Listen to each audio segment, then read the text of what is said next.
Hey guys, it's Jenna from Deadwood Manor, and today I'm going to show you how to make a creepy spell book, or just a creepy book in general.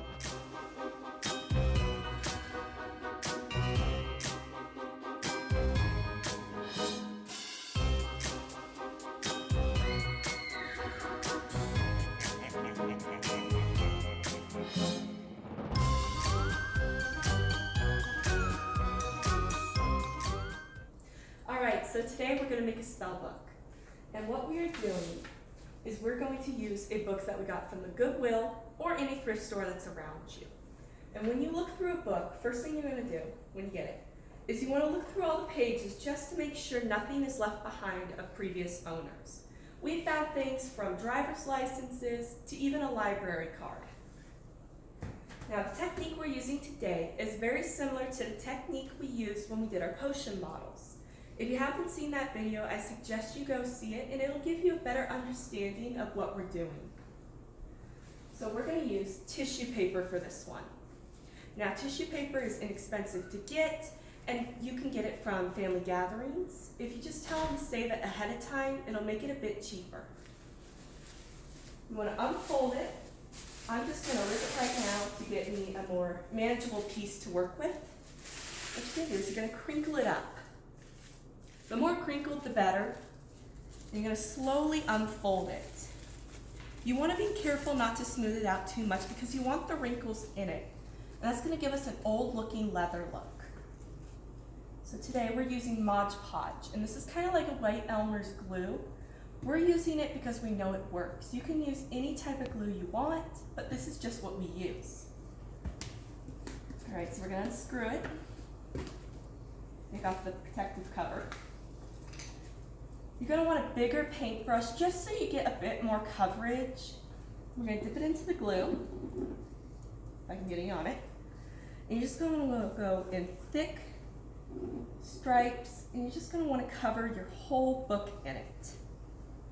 And when you do that, you're going to take your tissue paper, you're going to place it on, and you're gently going to push it down. You want to leave the creases and the wrinkles in it because it's going to give us that look of leather. And then you're going to come back over and just seal it over to the book. We're going to cover the whole front, the side, and then we'll come back. All right, so our glue has finally dried, and this is what it looks like when it's dry. Now, when you do tissue paper, you can do it all over, or you can do it in patches like I did. It just depends on how you want. It's still gonna look amazing, okay? Now, what we're gonna do is we're gonna put on our base coat color. And basically what we're using is we're using black acrylic paint. Now, you can do a base coat color of anything. You wanna do orange, you come back with some highlights and other things, go for it. We're using black because it's giving us the effect that we want. And I do suggest if you have young kids doing this, lay out a piece of butcher paper, just so it helps protect your kitchen counter or the table you're working on. And if you have them do this, I suggest using gloves, just so it helps minimal the mess. And use acrylic paint so it sticks to the book and not their clothes. So we're gonna put it on the paintbrush, and you're just gonna wanna go nice and thick all over and cover every little color. And once that's dry, we're gonna be able to come back and keep going. All right, so our paint has dried, and this is what it looks like. And you can see that the crinkles in the tissue paper give it that leathery look. When we come back later, we're gonna make it pop. So now the fun part begins. And this is a vampire book, so what I wanted to do is I wanted to put a cross on it. You know, because vampires don't like crosses. And so while the paint was drying, I actually painted it brown with a little bit of black, and I put in some gold with it. And this cross was at any craft store that we went to, and so I just picked it up. And now what you want to do is you want to hot glue it onto your book wherever you want it. I like it right here because it just looks good right there. So you're going to put the hot glue on the back.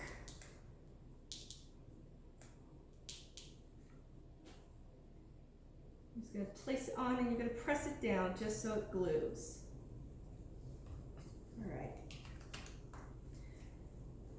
Now that that's gluing on there, I actually have my hot glue hand that I'm going to have wrap around it.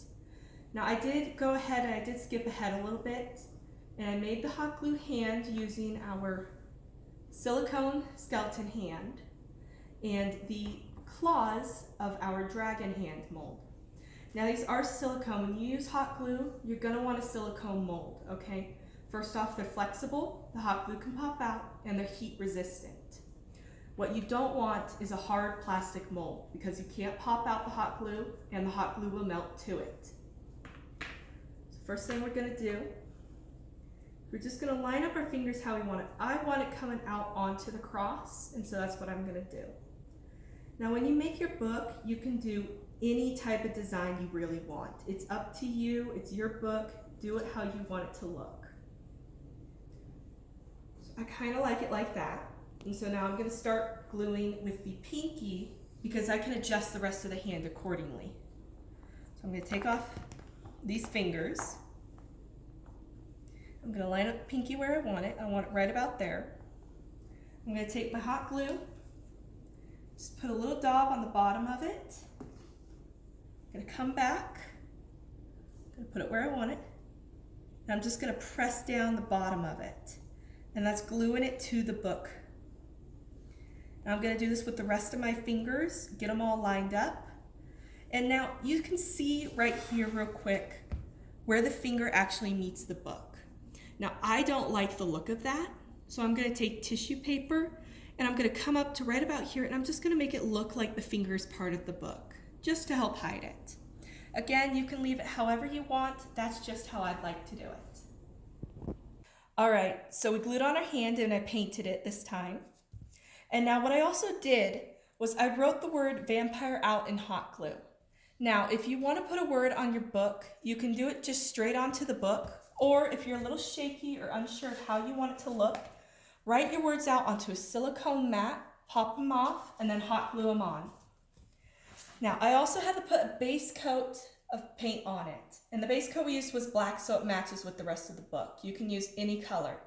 What we found doing this is when you come back to antique it with metallics, it will not stick without a base coat of paint. Now, there's two different methods to antiquing. The first one is called dry brushing, which is where you get very little of your color on it. This time we're using silver. You can use gold or any other color, but you get very little on your brush and you just go over the book. And it helps make all those wrinkles in the crinkle paper actually pop. The second one is a sponging technique. Now what you want to do for this is you want a smooth sponge here. The regular sponges you get like for your kitchen are really porous and will not hold the paint. So you want to find a smooth sponge. What you're going to do is you're going to get it into the paint. And you're still going to get a little bit on it. And you're just going to go over, and it helps hold the paint on there. And either technique really works. It just depends on what you want. Sorry.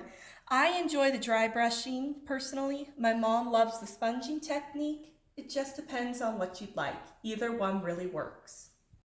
All right, so our book is fully antiqued. Now, as you can see, every wrinkle is popped and you can read the letters. Now, you can leave a book just like this. This is considered a finished book. I want to take it one step further, okay? What I'm going to use is I'm going to use red colored hot glue. Now, if you don't have colored hot glue, you can use regular and come back with a base paint and then paint it, but it does take multiple coats. So I'm just going to put this here, and I'm just going to start at the very top. It'll come out. And I'm just going to let it drip down the book. Now this is the same technique, if any of you have watched our candle making video, this is the same exact technique for melted wax. So I'm going to do this along the top of the book, and I also have some moss laying around that I'm going to put around the cross. Alright, so our hot glue has dried, and we just did the dripping effect just to give it that drip of blood. And I also put a little moss down here by the cross just because it seemed a little plain to me. And we have a big bag and Mom wanted to know when I was actually going to use it, so. But anyway, this is the finished product of our vampire book. We hope you enjoyed this tutorial with us. We're excited to see what you guys can make, and happy haunting!